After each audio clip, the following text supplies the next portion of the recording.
क्या नाम है टॉपिक का? Linear magnification of a lens. एक लेंस का लीनियर मैग्निफिकेशन कैलकुलेट करके देखना है ना। तो उसके लिए हम एक लेंस कंसिडर कर लेते हैं।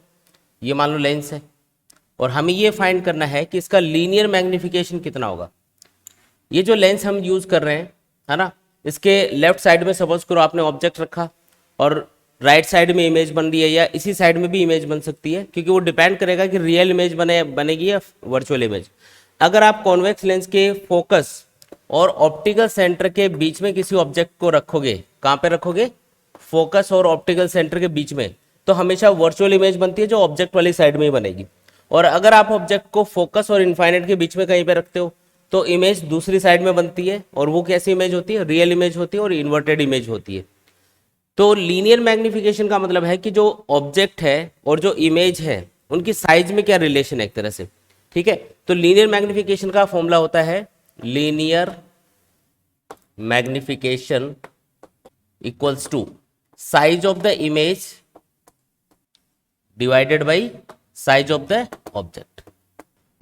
अगर मैं इमेज की साइज को डिवाइड कर दूं ऑब्जेक्ट की साइज से, तो हमारे पास क्या आ जाएगा? लीनियर मैग्निफिकेशन m आ जाएगा। m से हम लीनियर मैग्निफिकेशन को रिप्रेजेंट कर रहे हैं। I का मतलब है size of the image, O का मतलब क्या है? Size of the object. ये लो बिल्कुल आसान फॉर्मूला है। तो लीनियर मैग्निफिकेशन का मतलब क्या है? Size of the image divided by size of the object, ठीक है। लेकिन हम इस फॉर्मूले को मतलब कि u और v की टर्म्स में भी लिख सकते हैं। तो उसके लिए हम एक डायग्राम बना लेते हैं। मान लो कि रियल इमेज वाला केस है और ऑब्जेक्ट को आपने फोकस और इनफाइनाइट के बीच में कहीं पर रखा हुआ है।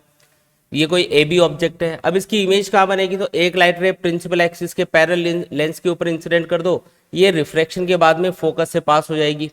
एक लाइट रे ऑप्टिकल सेंटर पे इंसिडेंट कर दो, और आपको पता है ऑप्टिकल सेंटर पे इंसिडेंट होने वाली लाइट रे विदाउट डेविएशन स्ट्रेट पास होती है।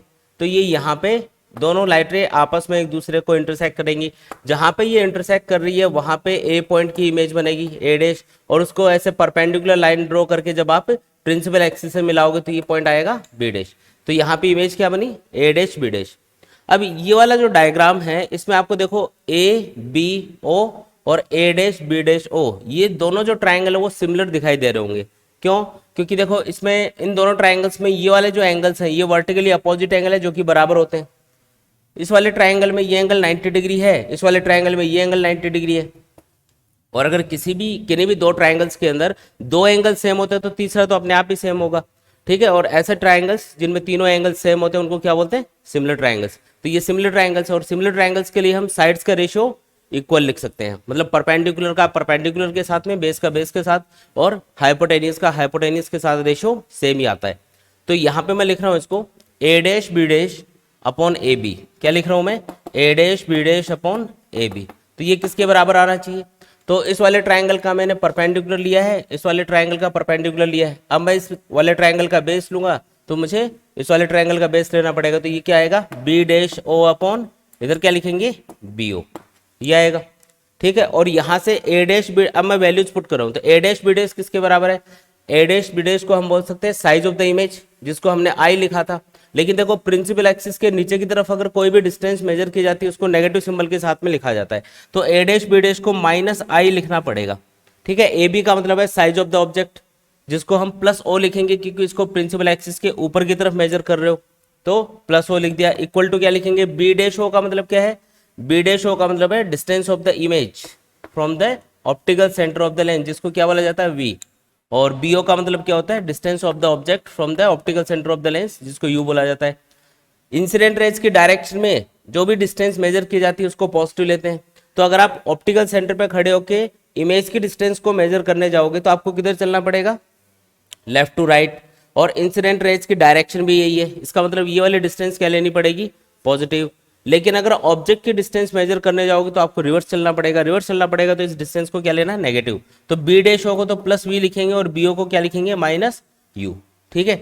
अब यहाँ पे देखो दोनों साइड में माइनस से मल्टीप्लाई कर दो, या ये माइनस उधर ट्रांसफर कर दो, एक ही बात है। आई अपॉन ओ किसके बराबर आएगा? आई अपॉन ओ किसके बराबर आ जाएगा? वी अपॉन यू के बराबर आ जाएगा। किसके बराबर आ गया?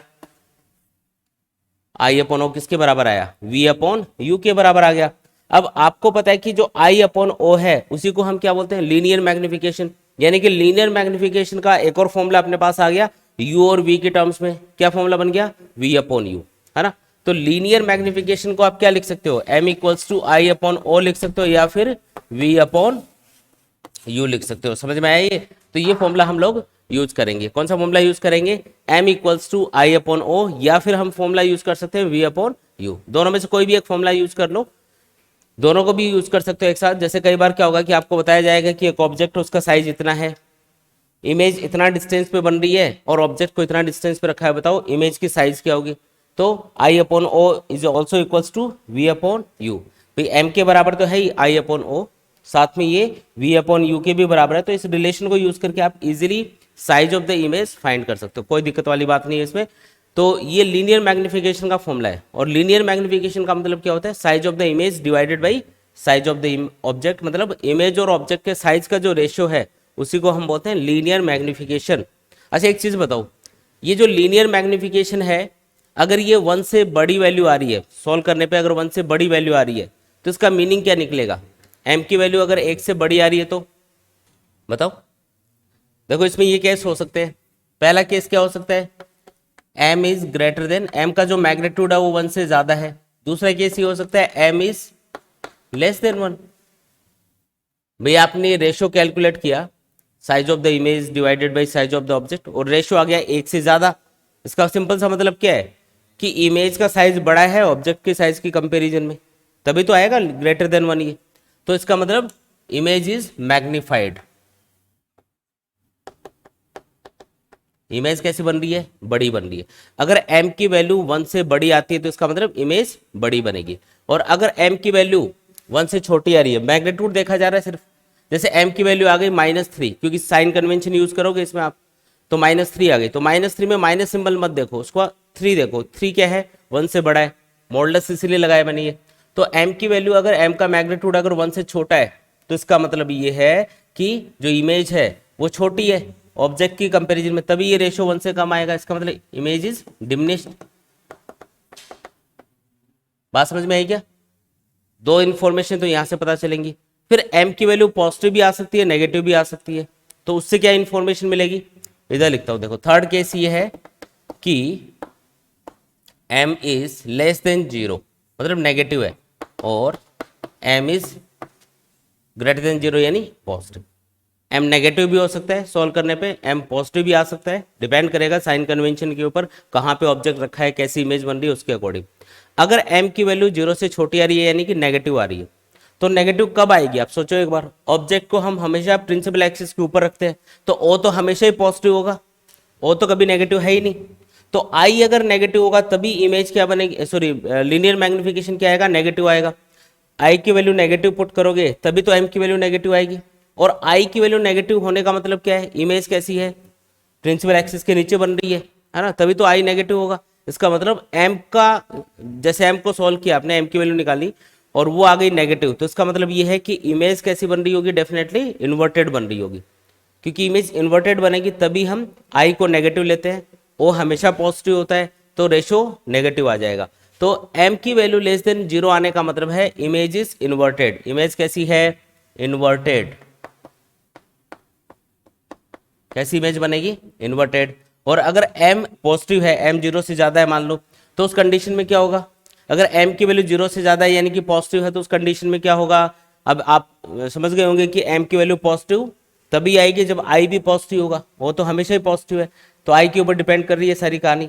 तो i की वैल्यू अगर पॉजिटिव है तो m भी पॉजिटिव आएगा, इसका मतलब, और i की वैल्यू पॉजिटिव आने का मतलब है कि इमेज प्रिंसिपल एक्सिस के ऊपर की तरफ बन रही होगी, और प्रिंसिपल एक्सिस के ऊपर की तरफ जो इमेज बनती है वो कैसी होती है, इरेक्ट होती है और वर्चुअल होती है, क्योंकि रियल इमेज हमेशा इन्वर्टेड बनती है। तो पहले वाले केस में ये जो इन्वर्टेड इमेज बनी थी ये कैसी थी, रियल। लेकिन m अगर 1 से ज्यादा है तो इसका मतलब इमेज कैसी होगी,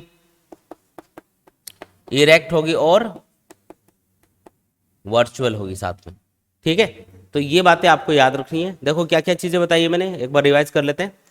अगर आपको कोई भी लेंस दे रखा है और उसके लिए आपको लीनियर मैग्निफिकेशन कैलकुलेट करना है, तो उसका फॉर्मूला क्या होगा, linear magnification equals to size of the image upon size of the object. ठीक है, या तो आपको आई और ओ यानी साइज ऑफ द इमेज पता हो, साइज ऑफ द ऑब्जेक्ट पता हो, तो आप लीनियर मैग्निफिकेशन कैलकुलेट कर सकते हो।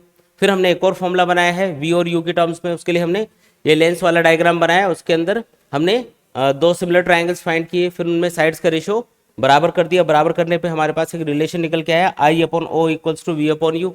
इसका मतलब जो लीनियर मैग्निफिकेशन है उसको आई अपॉन ओ के साथ साथ वी अपॉन यू भी लिखा जा सकता है। तो दो फॉर्मूले बन गए, M equals to I upon O या फिर वी अपॉन यू, है ना, ये दोनों फॉर्मूले यूज किए जा सकते हैं। फिर हमने ये देखा कि m की वैल्यू अगर पॉजिटिव आती है, नेगेटिव आती है, लेस देन 1 आती है, ग्रेटर देन 1 आती है, उनका मीनिंग क्या है। अगर m की वैल्यू ग्रेटर देन 1 आती है तो इसका मतलब है इमेज बड़ी बन रही है। m की वैल्यू अगर लेस देन 1 आ रही है इसका मतलब इमेज छोटी बन रही है ऑब्जेक्ट के रेस्पेक्ट में, ठीक है। m की वैल्यू अगर पॉजिटिव आ रही है तो इसका मतलब इमेज इज, m की वैल्यू अगर पॉजिटिव आ रही है तो image is erect and virtual, और m की वैल्यू अगर नेगेटिव आ रही है तो image is inverted and real. भाई m की वैल्यू नेगेटिव तभी आएगी, लेस देन 0 तभी आएगी जब इमेज इन्वर्टेड होगी, और इन्वर्टेड इमेज हमेशा रियल होती है। ये चीज़ याद रखो कि जब भी किसी ऑब्जेक्ट की इमेज बनती है, चाहे वो मिरर से बने या फिर लेंस से बने, अगर वो इमेज इन्वर्टेड है तो इसका मतलब वो कैसी इमेज है, रियल इमेज। उसको स्क्रीन पे ले सकते हो आप, रियल इमेज को स्क्रीन पे लिया जा सकता है, जबकि वर्चुअल इमेज को हम स्क्रीन पे फॉर्म नहीं कर सकते। ये इनमें डिफरेंस होता है। उसको देखा तो जा सकता है, जो वर्चुअल इमेज है उसको देखा तो जा सकता है, हमको दिखेगी इमेज, लेकिन वहां पे अगर आप एक स्क्रीन रखोगे तो स्क्रीन पे कुछ नहीं दिखाई देगा, स्क्रीन पे नहीं आती वो। जैसे मिरर में आप चेहरा देखते हो ना अपना, तो मिरर में आपको चेहरा दिखाई तो देता है, लेकिन मिरर के पीछे जितना डिस्टेंस पे आपको अपना चेहरा दिखाई दे रहा है वहां पे एक स्क्रीन रख दो, स्क्रीन पे कुछ नहीं आएगा। इसका मतलब उस इमेज को देख तो सकते हो लेकिन स्क्रीन पे नहीं आती वो, तो उसको वर्चुअल इमेज बोलते हैं। रिफ्लेक्शन या रिफ्लेक्शन के बाद में लाइट रेज एक्चुअल में किसी पॉइंट पे इंटरसेक्ट कर रही है रियल में, तो वहाँ पे रियल इमेज बनती है और उसको स्क्रीन पे फॉर्म किया जा सकता है। और अगर रिफ्लेक्शन या रिफ्लेक्शन के बाद में लाइट रेज को बैक ट्रेस करने पे वो किसी पॉइंट से आती हुई अपीयर हो रही है, तो उस पॉइंट पे बनने वाली इमेज कैसी होगी, वर्चुअल इमेज, और उसको स्क्रीन पे फॉर्म नहीं कर सकते बस, ठीक है, देख सकते हो। आया समझ में पूरा, ठीक है।